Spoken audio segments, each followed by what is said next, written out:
à 24. On voit les thalamiques qui sont ici, le cavum qui est là, le ventricule postérieur ici. On va en profiter que votre loulou nous montre son dos pour aller voir les petits reins. Ici, vous voyez une grande zone noire, c'est ce qu'on appelle un cône d'ombre. La grossesse, symbole de vie, d'espoir, de mystère, parfois aussi de peur de l'avenir. Les progrès de la science ont fortement fait évoluer le diagnostic prénatal. Un bouleversement pour la vie des femmes enceintes. Leur bébé devient un patient, scruté à toutes les étapes. Et il peut être porteur d'une anomalie qui, selon sa gravité, peut confronter les parents à la décision d'interrompre ou pas la grossesse. Quelles sont les conséquences profondes de ce progrès technologique ? Nous allons interroger des parents, des médecins, des sociologues et suivre le parcours de 2 futures mères, l'une tchèque, l'autre française. Comme elles, des millions de femmes enceintes font régulièrement des échographies, le pilier du diagnostic prénatal. Dobrý den. Dobrý den. Navrátila. První screening budeme dělat. Pour Claire et Turian, c'est leur premier enfant. Pour Anna, c'est le deuxième. Pojďte se prosím položit. Chci zaut boty? Tak, nebo ty si klidně nechte. To už nepotřebuje, to už si klidně nechte. Prvotrimestrální screening je, dalo by se říct, jedno vůbec nejdůležitější vyšetření v průběhu těhotenství, protože nám umožní kvantifikovat míru vašeho rizika, že by se mohlo vyskytnout během těhotenství něco, co by mohlo ohrozit zdraví vaše nebo toho plodu. Ce risque provoque chez les futurs parents une certaine inquiétude. Croisez les doigts. Alors, je vais déjà écouter l'activité cardiaque, comme ça va détendre un peu par rapport aux fausses couches. Ok, ça va vite, c'est normal, ce sera pareil après, à la naissance, d'accord? Tady vidíte močový měchýř, to je tady to, a tady jsou vidět 2 umbilikální artérie, které obkružují močový měchýř. Že pupečník má 3 cévy, to je taky v pořádku, ano. Donc il a la tête à gauche, d'accord? D'accord. Et les fesses à droite. On va essayer de prendre la nuque par rapport à la trisomie 21. La nuque pour la trisomie 21, il faut qu'elle soit fine, d'accord? Et elle a l'air fine. D'accord. Ces petits espaces là.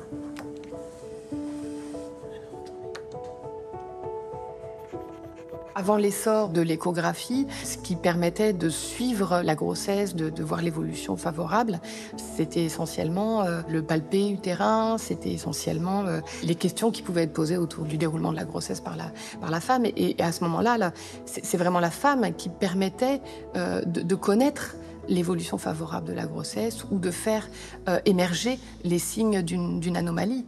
Alors qu'avec l'échographie, les professionnels de la périnatalité, finalement, ont un accès à la connaissance du fœtus qui dépasse celle de la femme. Et l'échographie, en fait, s'est développée dans les années 50 avec tout le développement des ultrasons. C'est en Grande-Bretagne, à Glasgow, que ça s'est finalement beaucoup développé avec l'équipe de Ian Donald, qui a beaucoup écrit sur les apports de l'échographie, d'apports en gynécologie, avant d'arriver à ce qu'on connaît aujourd'hui de la sonde qu'on déplace autour du ventre. Au départ, les personnes étaient immergées dans l'eau pour pouvoir justement utiliser ces ultrasons pour aller explorer les masses internes, voilà, les différents tissus internes. It might look like the moon, but it's something even more way out. It's a picture of a human fetus inside its mother's womb. The image is developed by waves of sound shooting through water into the womb and bouncing back, in much the same way that sonar is used to track a submarine. The waves are ultrasonic, traveling at a frequency far beyond the range of the human ear. The machine, called an echoscope, has just come out of the experimental stage and will soon be offered for use by hospitals. Au tout début de la mise en place de l'échographie, comme c'était quelque chose qui n'était pas encore très développé, finalement, c'était vraiment utilisé dans le cadre de pathologies pour des femmes à risque et donc pour lesquelles on savait qu'une pathologie pouvait se développer. Alors voyez-vous, madame, le cercle qui se trouve au milieu représente le contour de la tête de votre bébé. Et nous allons pouvoir mesurer le diamètre bipariétal de votre enfant, qui est le diamètre le plus important, C'est ça qui s'est passé dans les 20 dernières années. Le côté spectaculaire de l'évolution de l'obstétrique depuis 20 ans, ça a été cela, ça a été l'aspect technique. Alors le fœtus nous est devenu extraordinairement présent. On voit ici le scrotum fœtal ainsi qu'une coupe de la verge fœtale. À l'époque, révéler le sexe de l'enfant n'était pas recommandé. Il est mauvais d'annoncer aux parents le sexe de leur enfant 6 mois avant la naissance. C'est dans les années 90 que finalement l'échographie a été mise en place de façon un peu plus systématisée, avec une consultation d'échographie par trimestre. Il y a vraiment cette notion de politique de dépistage qui s'est instaurée. En fait, le fœtus va devenir un patient avec le fait qu'il soit visible. Et finalement, l'échographie a été très vite plébiscitée. Et là, c'est les petits pieds, regardez, c'est pas là. Vous voyez, là? Ouais. C'est dingue, la qualité d'image. Aussi petit et... Voilà, on voit dans son ensemble, c'est plus facile au fur et à mesure, vous allez voir. C'est un peu plus compliqué. À 3D écho, on voit beaucoup moins bien. Máme štěstí, že ten plot s námi tak dobře spolupracuje a vidíme tu hlavičku. Já se jenom zeptám, doma máte kluka nebo holku? Kluka, syna. Takže byste chtěla holku? Je mi to jedno. Jo. A chcete znát to pohlaví? Jo. Co myslíte, že to je? Já jsem fakt tam neviděla nic. Já si myslím, že to je děvče. Jo? Jo. Tak to bude doma radosti. Já si myslím, že to je děvčátko. Certes, les parents sont heureux de faire connaissance avec leur bébé avant son arrivée. Mais est-ce vraiment le but de ces examens? Il y a des femmes qui savent que quand elles viennent faire une échographie pendant leur grossesse, ça sert à dépister des malformations. Mais il y a beaucoup de femmes qui ne sont pas du tout dans cet état d'esprit, qui n'imaginent absolument pas qu'il peut y avoir un problème de santé chez leur enfant et qui viennent surtout pour voir leur bébé, savoir le sexe et plutôt s'assurer que tout va bien, mais qui n'imaginent pas vraiment que pour nous, l'objectif, c'est un dépistage de malformations et de pathologies fétales. On était très émus de savoir qu'on attendait une fille. Et par contre, à cette échographie, l'échographe avait un doute parce qu'elle ne voyait pas la vessie. Sur les 45 minutes, elle a regardé une fois ou deux. Elle nous a dit je vois pas la vessie, mais ça doit pas être très grave. À mon avis, c'est qu'elle a fait pipi. Donc revenez dans 15 jours. Je vous prends entre 2 rendez-vous et puis on va juste faire une écho pour vérifier. Et là, en fait, elle a vu tout de suite qu'effectivement, il n'y avait pas de vessie et qu'il y avait un petit renfoncement sur la paroi du ventre et que c'était une extrophie vésicale. Donc elle m'a expliqué à ce moment-là que c'était une malformation qui était grave, que ma fille n'avait pas de vessie, mais qu'elle ne savait pas exactement quelle serait la prise en charge, qu'il fallait absolument qu'on aille vite voir le diagnostic anténatal de Port-Royal, là où j'étais suivie pour la grossesse. Je sais pas trop comment expliquer, quoi. C'est que tout d'un coup, tout s'écroule. Enfin, c'est vraiment l'impression de plonger dans un trou noir, quoi. C'est irréel aussi. C'était irréel. J'avais compris que c'était grave, en fait, mais sans savoir à quel point c'était grave. Et puis, on était tellement sur un nuage jusque-là, en fait. On était tellement heureux d'avoir cette petite fille qui arrivait, On était dans quelque chose d'hyper positif, quoi. Et tout d'un coup, tout s'écroule.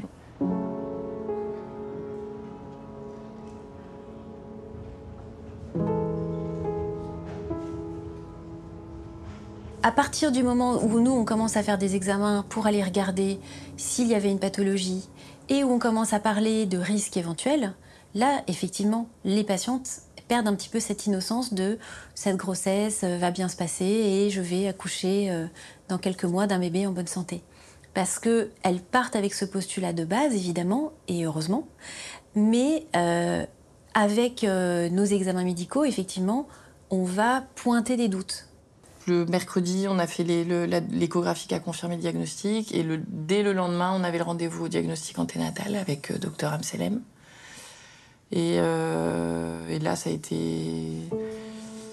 c'était une super équipe, donc ça a été très... En même temps, ils ont été vraiment géniaux dans la prise en charge, très doux. Je me souviens de ça, des personnes très douces, quoi, très... Et qui, en même temps, connaissaient très mal cette malformation, puisque sur les filles, c'est un cas sur 100 000, donc ils n'en avaient pas beaucoup vu, voire pas du tout, je me souviens plus. En fait, on oscillait beaucoup entre la gravité de ce qu'il y avait, entre Est-ce que c'était facilement... Est-ce qu'il y avait une prise en charge qui était facile, quelle allait être sa vie dans le futur? Qu'est-ce que ça signifiait plein de questions auxquelles on ouais. connaissait pas... On savait pas répondre, quoi. On était très, très perdus, quoi. Avant l'instauration du dépistage prénatal, les parents n'étaient jamais confrontés à la question de garder ou pas un enfant avec un handicap. Donc les femmes enceintes, certains sociologues disent qu'elles deviennent des pionnières morales parce qu'elles doivent prendre des décisions morales qu'elles n'avaient pas à prendre avant.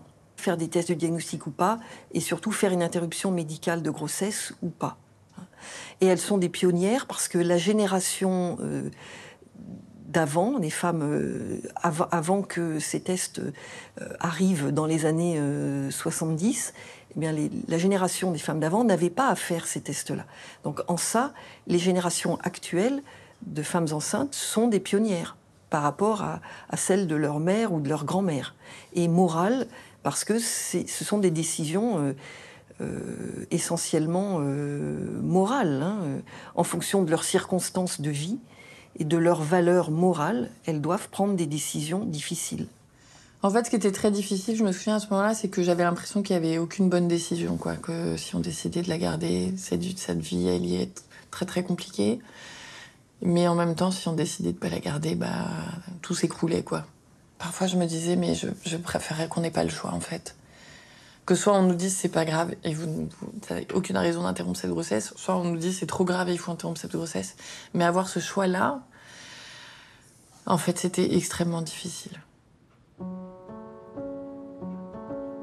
Et en fait, c'est vraiment, voilà, quand on a vu le professeur Blanc qui nous a expliqué la prise en charge, là, ça nous a rassurés. Puis après, il nous a expliqué toutes les étapes de l'opération à la naissance, le temps d'hospitalisation, les risques qu'il y avait, qu'il y ait de nouvelles opérations quand elle grandirait, etc. etc.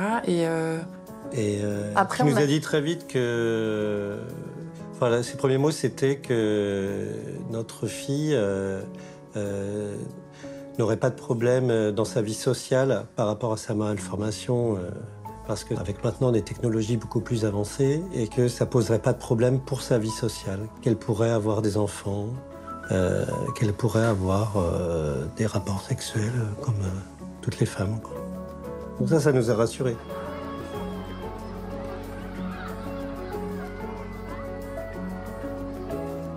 Et puis, une fois qu'on a assimilé tout ça, et qu'on était vraiment sûr de notre décision, et qu'on se sentait armé, en fait, pour affronter ça, en se disant, c'est peut-être pas la réalité qu'on voulait, mais c'est la nôtre, en tout cas, et donc maintenant, va falloir se battre, quoi, avec elle.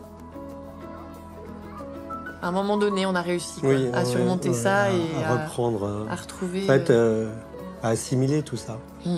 Et puis faire le deuil, en fait, aussi, finalement, de ce bébé parfait qu'on avait imaginé. Oui, parce que c'est un premier enfant aussi. Cette idée de l'enfant parfait, autrement dit sans handicap, soulève de nombreuses questions éthiques. Jean-François Mattei, pédiatre, professeur de génétique médicale et ancien ministre de la Santé, a beaucoup travaillé sur les questions d'éthique biomédicale. Qui peut prétendre avoir droit à naître et qui peut prétendre ne pas avoir droit à naître? Et c'est toute l'interrogation métaphysique permanente et pour laquelle je n'ai pas de réponse formelle. En toile de fond, il y a ce qu'on appelle l'eugénisme, c'est-à-dire le désir de mettre au monde des enfants normaux. Et désormais, de recourir à tous les moyens possibles pour vérifier que l'enfant qu'on porte, à qui on va donner naissance, qu'on va accueillir, ne porte pas d'anomalie. Et je trouve que c'est extrêmement dangereux parce que quand vous passez du normal à l'anormal, vous ne savez pas très exactement où est la frontière. C'est indéfinissable. Qu'est-ce qui est normal? Qu'est-ce qui ne l'est pas? L'idée de la normalité prend notamment forme en 1955 au moment de la découverte du karyotype humain, c'est-à-dire l'arrangement standard des chromosomes. Une découverte qui bouleverse la génétique. Alors on dit souvent que la génétique est la plus formidable avancée scientifique des temps modernes. Et d'une certaine façon, c'est vrai. parce que on approche le secret de ce qu'est la personne. Depuis la fin des années 50, 59, on commençait à faire l'étude des chromosomes. Alors, on était très loin de ce que l'on fait aujourd'hui avec le séquençage complet du génome. Alors, le génome, c'est une très grande bibliothèque avec 46 gros livres. Et chaque livre a un nombre très important de chapitres. Et ces chapitres donnent la recette de l'être humain. Et donc, le génome, c'est cela.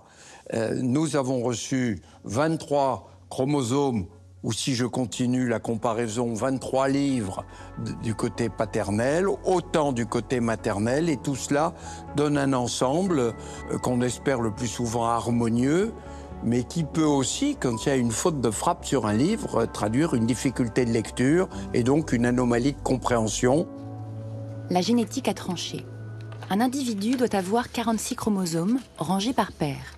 Sinon, il y a une anomalie. Dans le cas de la trisomie 21, le chromosome 21 est en 3 exemplaires au lieu de 2, ce qui porte le nombre total de chromosomes à 47. On a commencé au début des années 70 à faire du diagnostic de trisomie 21. Avec le karyotype fœtal. Et pour analyser les chromosomes du fœtus, on fait un prélèvement de liquide amniotique qui s'appelle amniosynthèse. Et à partir de là, on regarde des cellules du fœtus qui flottent dans ce liquide et on peut analyser l'ensemble des chromosomes du fœtus. C'est comme ça qu'on peut voir s'il y a 3 chromosomes 21, ce qui signe la présence d'une trisomie 21. Le test du karyotype fœtal était proposé uniquement aux femmes de plus de 40 ans. Et par la suite, on a développé des tests de dépistage qui s'adressaient à l'ensemble des femmes enceintes. Ces tests de dépistage analysent dans le sang maternel le taux de marqueurs sériques, des substances sécrétées par le placenta ou le fœtus. Un taux plus élevé ou plus bas que la moyenne peut être le signe d'une trisomie 21. Lorsqu'il est proposé, ce test est plébiscité. Il est beaucoup plus sûr que l'amniosynthèse qui est invasive et risquée pour le fœtus. Mais il a ses limites. Il n'indique en effet qu'une probabilité et repose sur des calculs statistiques. Les chercheurs se demandent alors s'il serait possible de trouver de l'ADN du fœtus dans le sang maternel. Quelque temps plus tard, un jeune biologiste moléculaire, Denis Law, fait une découverte révolutionnaire. I first discovered that back in 1997. So before that time, people have been trying to look for fetal cells in the mother's blood. But those cells are very rare. The concentration is very low. So many groups have worked for many years, but they cannot get a method to be very reliable. But then in 1997, when we discover that it's cell-free fetal DNA, we find that concentration is actually much higher than the fetal cells. L'ADN fœtal libre, ce sont des fragments d'ADN du fœtus qui circulent dans le sang maternel. Une aubaine pour accéder aux informations. If you're looking at a pregnant woman, at the 10 weeks of pregnancy, about 13 to 15% of DNA in plasma is from a baby, which is a lot. And so that means that from the 10 weeks of pregnancy onwards, you can actually do non-invasive prenatal testing very accurately. Le nouveau test de dépistage se nomme DPNI pour dépistage prénatal non invasif. C'est une vraie révolution car on passe d'un système de probabilité à une fiabilité très élevée. And also the method, as it turned out, is relatively cheap. And because of this reason, since 2011, the test has been introduced all over the world. And now every year, over 10 million pregnant women are undergoing this test.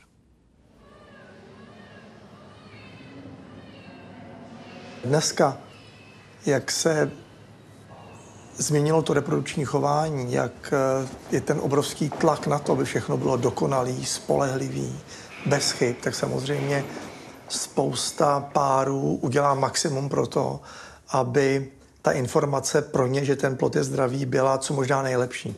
A NIPT správně do toho balíku těch vyšetření patří, protože skutečně je to nejlepší vyhledávací, není to test diagnostický, ale je to test vyhledávací. A skutečně v současné době je to nejlepší, co se dá nabídnout. Certains parents, cependant, font exception et ne veulent pas savoir à l'avance ce qui les attend. Anna et Petr Ulik ont 2 filles. Au cours de la 3e grossesse d'Anna, il décide de ne pas aller au-delà du test des marqueurs sériques, alors même qu'il a indiqué une haute probabilité de trisomie, 1 sur 14. Když si člověk veme, že se někdo rozhoduje na základě tomu, že mu doktor řekne, že 1:14 bude mít to dítě vlastně tu genetickou poruchu. To znamená, že jako z toho si člověk jako vyvodí, že 14 zdravých dětí jako v tomhletom bodě rozhodnutí těch rodičů jako zemře, že jo. No, tak to je vlastně šílený, že jo. Pak to vlastně začalo být jako horší, když třeba v nějaké kontrole v 17. týdnu na ultrazvuku paní doktorka viděla, že tam je jako nedovyvinutý mozeček, část mozku, myslím tím. A na střevech viděli nějakou abnormalitu, tak vlastně se trošku jako zalekla a ptala se mě, jestli ještě jako bych si to nechtěla rozmyslet na to amniocentézu, přece jenom jako jít, když tam ještě jsou tady nějaké další rizika. Jak jsme doufali. Jsme doufali, tak jako říkali. No tak vždycky jako člověk radši se jako upíná k nějaký naději, nebo vždycky ne, ale my jsme se upínali prostě k té naději, že by to mohlo spíš dopadnout dobře. Protože vlastně jsme si nechtěli připouštět tu variantu, tu B, že bychom museli jako přemýšlet o tom, jako jít potratu. Samozřejmě ta cena toho života je nevyčíslitelná. No. A pro někoho nějaká vada problém je, pro někoho nějaká vada problém není. Ano. Takže rozhodující tady v tom jsou ty rodiče. A já to vidím vlastně dnes a denně, že máme některé děti, některé plody, které mají nějakou vývojovou vadu a ty rodiče jsou s tou vadou naprosto komfortní a pro ně to problém vůbec nepředstavuje. A pak je samozřejmě nutné to právo nebo to stanovisko těch rodičů respektovat a maximálně jim pomoct. Ano. Ale zase jsou jiné páry, kde oni tu jistotu skutečně chtějí mít a necítí se na to, aby prostě ten život vlastně vedli jakoby obětovali tomu nemocnému dítěti, které tu péči určitě bude potřebovat. Ano. Známe hodně rodin, který jako nemají dítě s postižením a taky se potýkají dost velkýma problémama. A pak nakonec musí jako jejich dítě jako navštěvovat psychiatry a řeší nějaký, jako může čekat každýho, ale jako nepřijde mi, že tohle by mohli třeba, jako, že tohle by nějak mohla ta zdravotní péče eliminovat. Že to jsem vlastně říkala i v té genetické poradně. Já jsem říkala, tak vy mi stejně jako tady neřeknete, že nebudou mít autistu nebo nějakého sexuálního devianta a nebo drogově závislý dítě, tak to stejně jdu furt do rizika, že to dítě moje bude nějaký takový třeba a to mi tady nezaručíte. No, tak jako byl to šok vlastně nakonec. Tak to byl samozřejmě šok, jo, to byl. Protože furt ta naděje, kterou jsme žili, že si jo, celý to těhotenství, když jsme věděli, tak najednou to teda přišlo. A to jsme nevěděli, že ale budeme mít takovouhle jako dorku, že jo, takže jsme prostě měli to miminko, který mělo ten syndrom, jako je to jako nějaký takový trošku hon na děti s Downovým syndromem a s jinými syndromy. Vlastně z nich dělají jako někoho, kdo by tady jako neměl mít právo žít. En cas de dépistage de trisomie 21, 95% des parents décident de ne pas poursuivre la grossesse. Comment en est-on arrivé à une telle situation? Serait-elle le résultat d'une incitation implicite de la part de l'État? C'est la thèse de Michel Foucault, un des plus grands philosophes français du XXe siècle, qui y voit l'effet de ce qu'il appelle le biopouvoir. Le thème central du biopouvoir, selon Foucault, c'est faire vivre et laisser mourir. Faire vivre au sens de optimiser la vie à l'échelle d'une population, optimiser les capacités de vie de chacun à l'intérieur de cette population, et puis laisser mourir, c'est-à-dire au fond se dire qu'il y a des individus qui ne rentrent pas dans ces normes, ou sont trop compliqués à gérer. Et donc, on voit qu'on peut aller très vite vers la reproduction finalement d'une bonne population, d'une population qui serait adéquate aux objectifs qu'on lui fixe, c'est-à-dire des objectifs de productivité sur la chaîne de production capitaliste. Et donc la biopolitique va de pair avec ce qu'on a appelé au XIXe siècle l'hygiénisme, c'est-à-dire un ensemble de dispositions prises par les pouvoirs publics, par l'État, afin d'assainir les environnements de vie des populations, et notamment des populations urbaines qui sont également les populations ouvrières, donc celles qui sont appelées à être branchées sur l'appareil productif. Et d'une certaine manière, le diagnostic prénatal s'inscrit dans cette logique des politiques de la vie qui reviennent à décider à un moment quelle vie mérite d'être vécue et quelle vie ne mérite pas d'être vécue. Et la médecine aujourd'hui donne cette impression de maîtrise en faisant cette recherche du moindre risque, en faisant cette évaluation des risques. Est-ce que cette médecine répond à une volonté de maîtrise à la fois du corps médical, de la société, des couples parentaux, d'essayer d'imaginer que les choses se dérouleront du mieux possible et qu'on va pouvoir les maîtriser. Cette impression de maîtrise ne relève-t-elle pas de l'illusion? Plus grave encore, le développement de la science ne participe-t-il pas à ébranler notre capacité à faire avec l'inconnu? La plupart des parents ne savent pas que les examens par échographie ne sont pas tous obligatoires et n'ont pas forcément en tête toutes les implications de ces examens. Les 2 premières échographies visent toutes les deux à vérifier si le fœtus se porte bien. Mais la deuxième a lieu hors du délai légal pour une interruption volontaire de grossesse. My dneska uděláme prakticky druhý nejvýznamnější vyšetření v průběhu tohoto těhotenství. A cílem toho vyšetření je nejenom změřit mimino, podívat se, kolik je tam vody, kde je lokalizovaná placenta, tak hlavně musíme zkontrolovat všechny orgánové skupiny. Ten profil obličeje je extrémně důležitý, protože řada dětí, které mají nějakou strukturální vývojovou vadu, která doprovází třeba abnormální chromozomální výbavu, mají dysmorfii obličeje.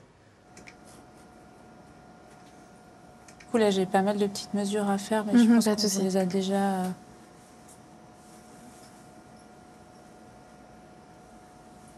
Et là, on avait sa bouche et son nez. Vous allez l'avoir de face, comme si votre bébé était derrière une vitre et qu'elle était en train d'embrasser une vitre. Je sais pas si c'est clair pour vous. Ah, si. On voit ses narines et sa bouche. Là, on a les narines par en dessous. Les narines, ouais. Vous l'avez, monsieur, ou pas du tout? Ouais, si. Et là, on va avoir une idée approximative en de fait son poids. Ouais, 450 grammes à peu près. Ça n'a pas l'air d'être un très très gros bébé, mais c'est pas un trop petit bébé non plus. D'accord. Zase se teďkon prosím nedýchat. Tady teďkon se můžete podívat vlastně na 3D rekonstrukci, ale vy tam krásně můžete vidět, že vidíte tam nos, vidíte tam horní red a zároveň můžeme určitě teďkon vyloučit, že ten plod nemá nějakou významnou orofaciální dysmorfii. On voit bien la nez-bouche. Je sais pas si je peux vous faire la photo. Ouais. Okay. Si tout se passe bien pour Anna et Claire, d'autres personnes apprennent de très mauvaises nouvelles durant la grossesse. Ce fut le cas pour Angélique et Cyril. Ils sont déjà parents d'un garçon, Raphaël, quand ils perdent leur petit Léo. Aujourd'hui, Léo, on n'explique pas ce qui est arrivé et on ne sait pas l'enchaînement qui crée ce syndrome-là. C'est le syndrome Cornelia-de-Lange. Léo, ça a été détecté quand même assez vite, mais le processus de déroulement. Voilà, le déroulement, fallait attendre que bébé se développe. Et au fil du temps, au fil des mois, en fait, il n'y a rien qui s'est amélioré. Donc, petit fémur, la petite... petit bec de lièvre. Le petit bec de lièvre. La petite verge courbée. La verge courbée, le palais. Le palais. Et donc, à chaque fois qu'on faisait des échographies de contrôle, en fait, c'est ce qu'on se disait, à chaque fois on y allait et à chaque fois on apprenait une mauvaise nouvelle. Donc c'était toujours un petit truc en plus qui s'additionnait à la fois d'avant, en fait. Vous le prenez, ça, dans la figure, le fait de votre bébé, il a un problème. Votre bébé, il va peut-être pas se développer.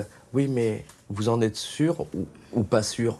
Nous, en tant que parents, c'est ça notre interrogation. Vous êtes sûr de ça? Vous pouvez nous le... Et on peut jamais vous dire à 100% oui, on vous garantit que ça sera ça. Quand on a identifié une pathologie chez le fœtus et que cette pathologie est grave et incurable, les couples peuvent demander une interruption médicale de grossesse, c'est-à-dire une interruption de la grossesse, mais qui est décidée pour des raisons médicales. Pour obtenir une IMG, il faut qu'il y ait certains critères qui, dans notre cas, il y a des critères qu'on ne respectait pas. Du moins, on pouvait supposer que le bébé était viable, handicapé, mais viable. Donc déjà, ça, c'est quelque chose qui est... Donc il faut faire comprendre que oui, il est viable, mais dans quelles conditions après? Quelle évolution? Et puis dans quel cadre? Si il naît, qui ne peut pas bouger, qui n'a aucune mobilité, ça veut dire qu'il faut un lit médicalisé. Il faut derrière des gens pour s'en occuper. Je ne suis pas médecin, je ne suis pas infirmier, Angélique non plus, c'est des soins. Donc soit vous lui trouvez une place dans des centres spécialisés, qui sont très peu en France, et que pour avoir une place, c'est très dur. Ça coûte, c'est un coût financier. On lui offrait quoi? Nous, on lui aurait offert tout ce qu'on aurait pu lui offrir, mais sans avoir aucun échange avec cet enfant. Et pour notre fils, c'était son héritage, en fait, derrière. Et pour Raphaël, on n'avait pas le droit de lui faire subir ça. On a pris cette décision qui est dure, qui est horrible. Il y a un moment donné où on n'a pas le choix. Il peut arriver effectivement que certains couples estiment que l'anomalie qu'on a mise en évidence est trop grave pour continuer leur grossesse et pour accueillir ce bébé.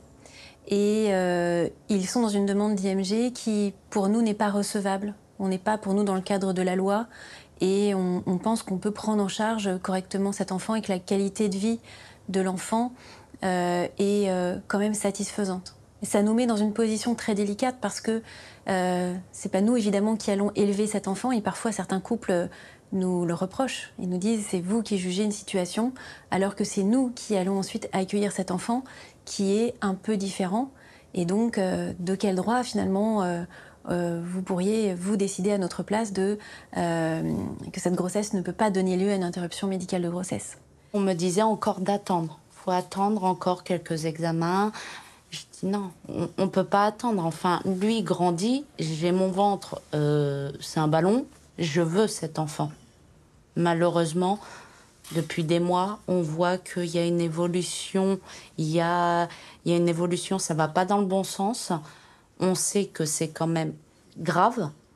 Donc non, en fait. Un médecin, même dans notre cas à nous au début, ne peut pas dire « bon, d'accord, on va programmer un IMG à telle date, à telle... » Non. Et donc, nous, on a été dans ce flottement pendant un bout de temps. Et c'est vrai que, heureusement qu'ils se sont battus pour nous. Ils se sont battus pour notre dossier, ils se sont battus pour que on coche toutes les cases.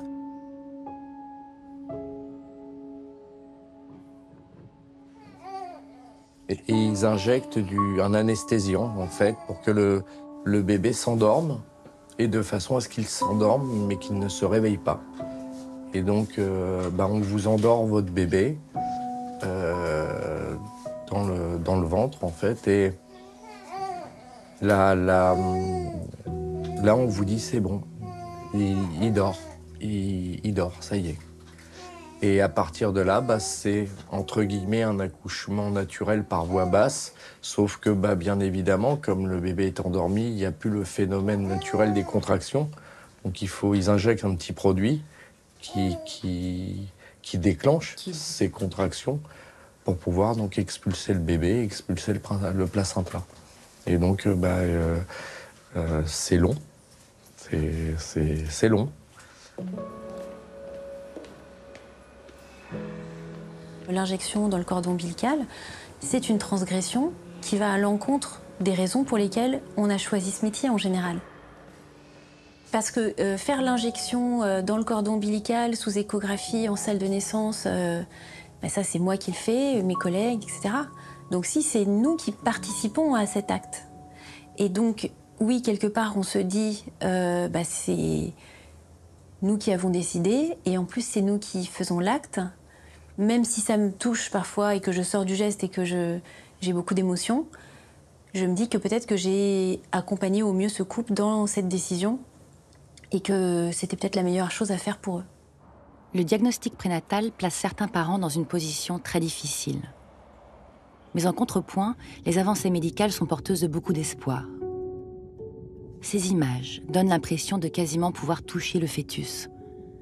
On pénètre dans son monde, à l'intérieur du ventre de sa mère. Dans les années 70, une nouvelle étape est franchie avec la fœtoscopie.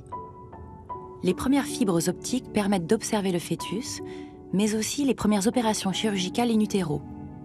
Le professeur Yves Ville en était un des précurseurs. La chirurgie fœtale, le concept a commencé en 1982, porté par des chirurgiens pédiatres américains.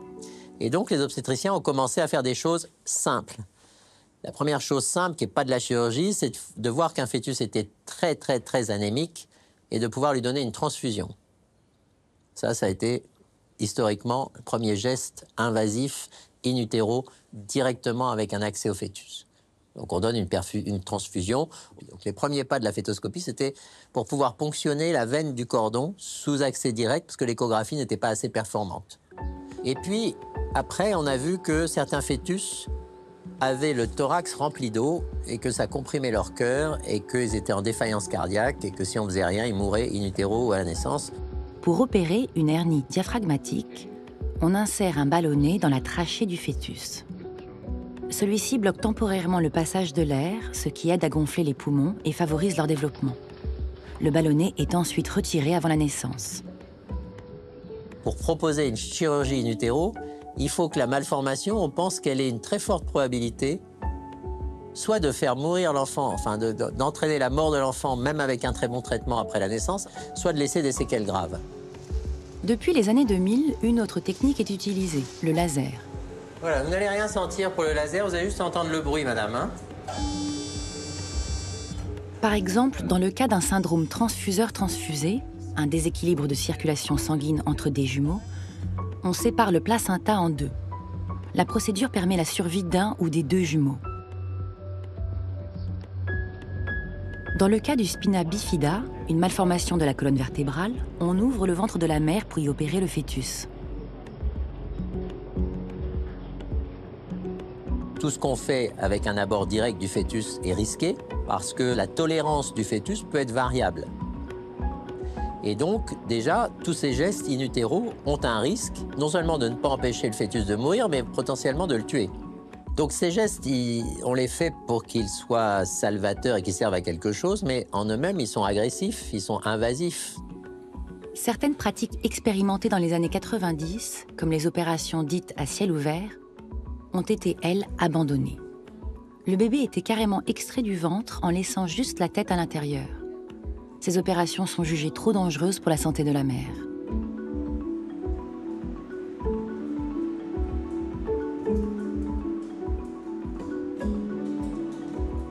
Parmi les gestes thérapeutiques in utero que l'on pratique régulièrement se trouve le rétrécissement de la valve de l'aorte.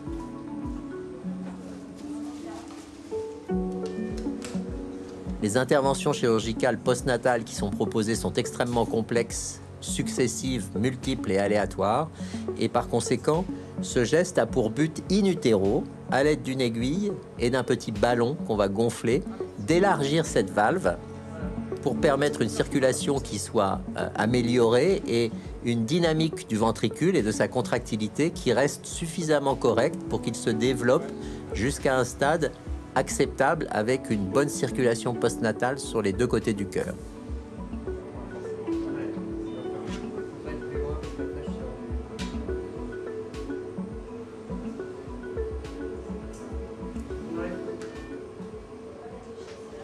Et pour faire ce métier, il faut être un tout petit peu schizophrène. Parce que le même jour, à 1 heure d'intervalle, on peut se battre pendant 1 heure pour réparer in utero un spina bifida, et dans la salle d'à côté, interrompre le même spina bifida au même âge, voire plus tard. Donc cette schizophrénie, il faut savoir vivre avec. Notre métier, c'est de se mettre à la disposition des femmes dans le cadre de la loi et dans le cadre de ce que l'on peut réussir ou pas techniquement. L'intervention de l'intelligence artificielle fait encore faire un saut technologique au diagnostic prénatal.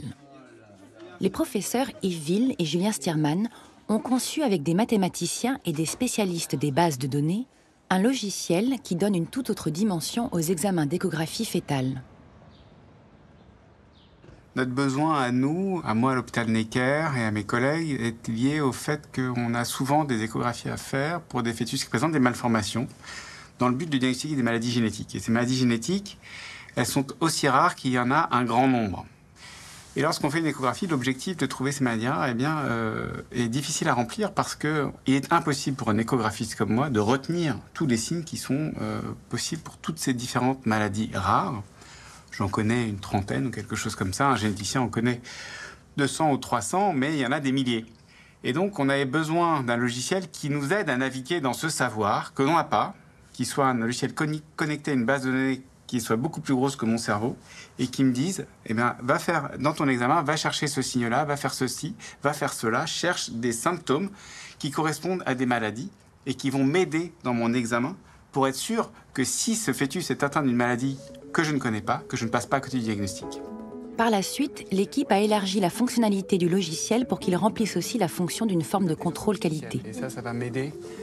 C'est une échographie normale, mais qui va être assistée par l'intelligence artificielle pour vérifier que j'oublie rien, vérifier que les images sont de bonne qualité, et vérifier que l'examen est complet à la fin. Donc là, en temps réel, le petit logiciel qui tourne à côté me dit si les images que j'ai prises sont conformes à une certaine liste de critères qualité qui sont définis à l'avance. L'autre étape clé dans le développement du diagnostic prénatal, c'est le séquençage du génome. On fractionne le génome de façon à obtenir des morceaux d'ADN faciles à analyser.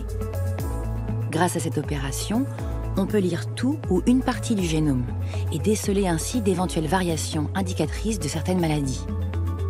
On séquence le génome de plus en plus et on va de plus en plus loin dans les connaissances du génome de ces fœtus et de plus en plus de malformations que l'on ne pensait pas associées à des maladies génétiques. On apprend qu'elles le sont. Aujourd'hui, la génétique permet de rassurer à bon escient certains patients parce qu'on sait qu'ils sont indemnes de telle ou telle mutation dans le génome. C'est un énorme changement de paradigme aujourd'hui et beaucoup du conseil qui est fait en diagnostic prénatal vis-à-vis de ces maladies rares dont je parlais plus tôt est réalisé aujourd'hui par les généticiens et non plus par les gynécologues obstétriciens. La question du patrimoine génétique s'est tragiquement immiscée dans la vie de Susanna et Petr. Parents de 2 grands garçons, Samuel et Oliver, et de Hubert, 4 mois, ils ont aussi eu une petite fille, Rosarka, pour laquelle ils se sont battus il y a 3 ans, en vain. Jednalo se o nemoc, která se nazývá autozomálně recesivní polycystóza ledvin. Je to nemoc, která je podmíněná geneticky. To znamená, že aby ta nemoc vznikla, musí se potkat 2 lidé, kteří mají stejnou mutaci na jednom genu, PH2 a PH1, ženský a mužský. Musí se potkat a musí mít stejnou tu mutaci.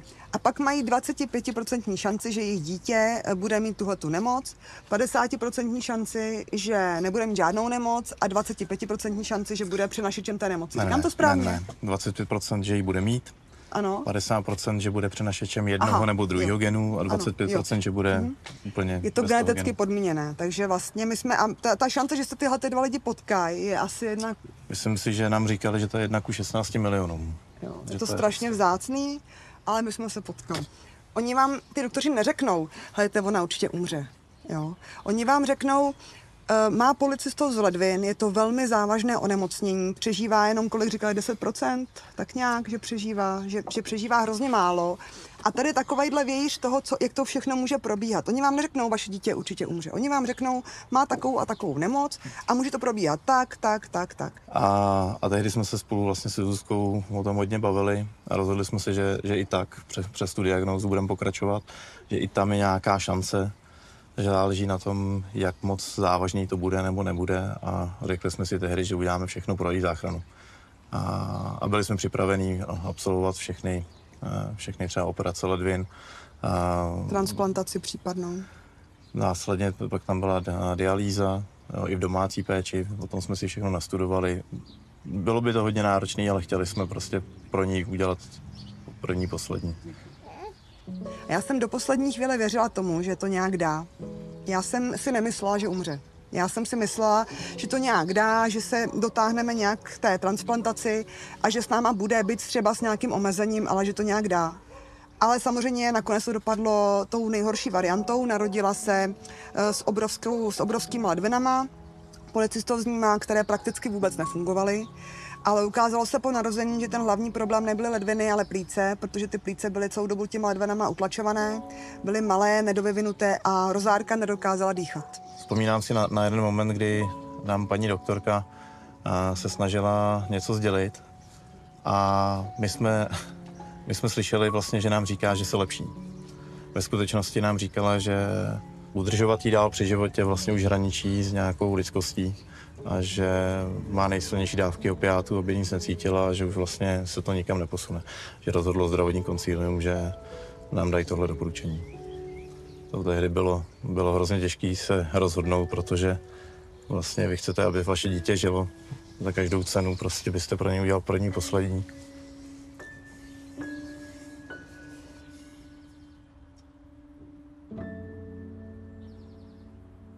Pour ces couples, si une anomalie génétique a été diagnostiquée au cours d'une grossesse préalable, on peut leur proposer un diagnostic génétique préimplantatoire qui consiste finalement à faire une fécondation in vitro et de faire un tri embryonnaire, de biopsier quelques cellules d'un embryon et de faire un tri embryonnaire qui permet de ne replacer que des embryons qui sont exempts de l'anomalie génétique recherchée.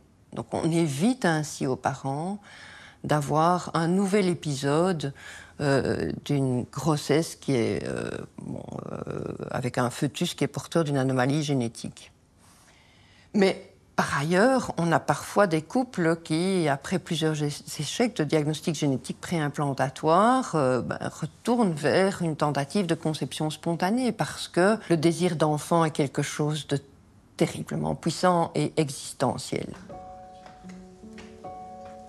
Après ce drame, Susanna et Petr décident de refaire un enfant. Pour eux, la fécondation in vitro n'a pas fonctionné.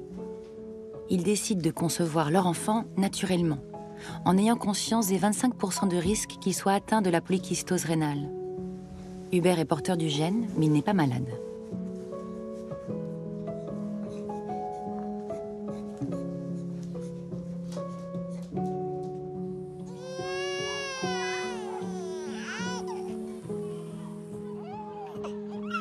Alors je crois que de nos jours, le plus grand défi n'est plus un défi technique ou scientifique, c'est vraiment un défi éthique. On peut rechercher réellement, comme si on mettait un filet dans la mer, tous les gènes anormaux de l'enfant,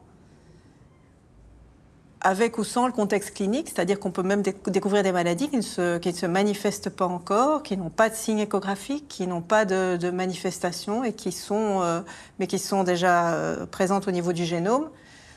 Et donc on peut donner cette information aux patients. Mais on a parfois une information incomplète, une information incertaine. Certains gènes donnent une maladie avec une grande certitude et donc effectivement on est à peu près sûr que l'enfant sera atteint ou tout à fait sûr qu'il sera atteint. Mais certains gènes donnent juste une prédisposition à des maladies, comme par exemple les gènes qui prédisposent à certains cancers. Et donc effectivement ce sont des maladies qui peuvent éventuellement apparaître à l'âge adulte, mais dont on pourrait avoir l'information déjà avant la naissance de l'enfant.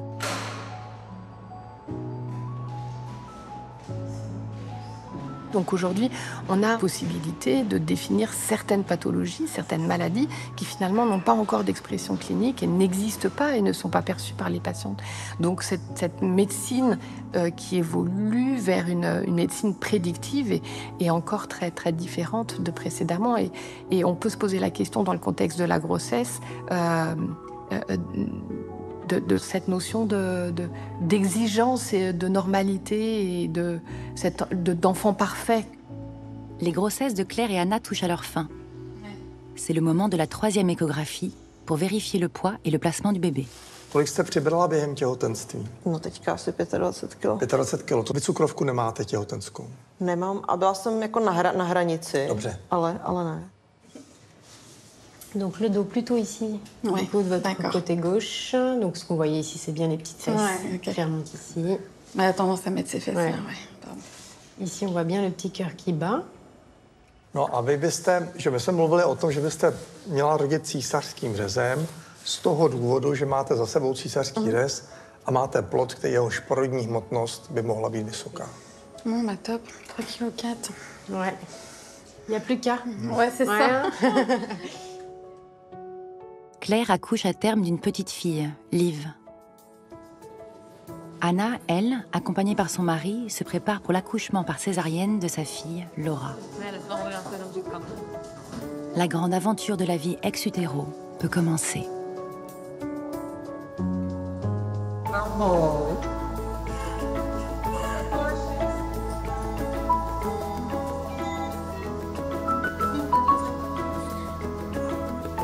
Řekněte moc taky Gratulujeme.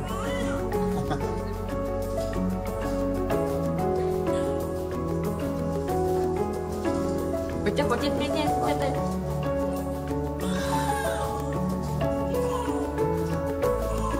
Tak ona bude hodná, jo.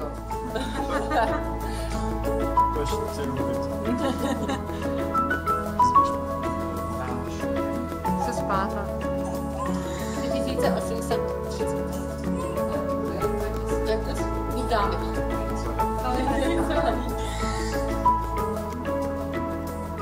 A ona to nám nic neřekne. A taká, nemá rád.